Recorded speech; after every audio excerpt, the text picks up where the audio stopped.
आज आपण बनवणार आहोत ऑरिओचा केक। त्यासाठी लागणार आहे 2 10वाले ऑरिओ बिस्किट्स, 2 कॅडबऱ्या 10वाल्या आणि 1 इनो। आणि घरात आपल्या दूध तर अवेलेबल असतंच, तर थोडंसं दूधही त्यात ॲड करायचं आहे आपल्याला।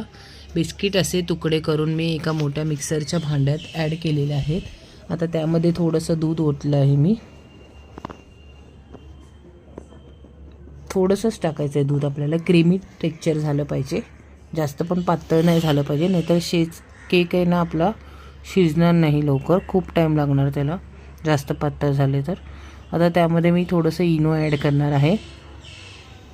आता हे इनो थोडंसं ॲड करायचं। एक पॅकेटमधलं आपण अर्ध पॅकेट टाकलं तरी चालेल, एक अख्खं पॅकेट टाकायचं नाही आपल्याला।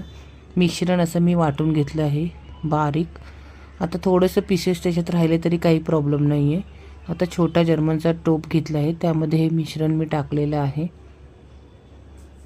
आणि केक चेक करायचं कसं आपण झाला आहे की नाही, त्यात सुरी टाकून बघायची। क्लीन सुरी आली तर झाला आहे केक रेडी, जर त्याला थोडंसं लागलं तर नाही झालं आहे केक रेडी आपला।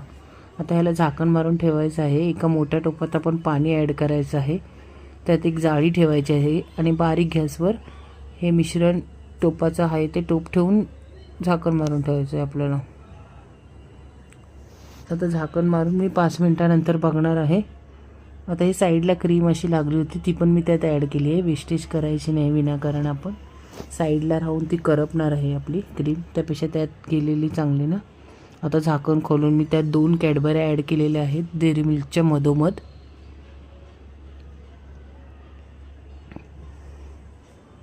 दोन कॅडबऱ्या असे त्यात टाकलेले आहे। आता झाकण मारून ठेवणार आहे मी। 15 ते 20 मिनिटात आपला केक रेडी होईल बारीक गॅसवर। इझी अँड टेस्टी आहे खूपच। केक असा रेडी झालेला आहे माझा ऑरिओचा केक। मुलगा पण खुश, आपण पण खुश। खूप आवडतो ओवींना ऑरिओचा केक, इझी अँड टेस्टी घरच्या घरी। आवडला असेल तर लाईक करा, सबस्क्राईब करा आणि शेअर करा। थँक्यू।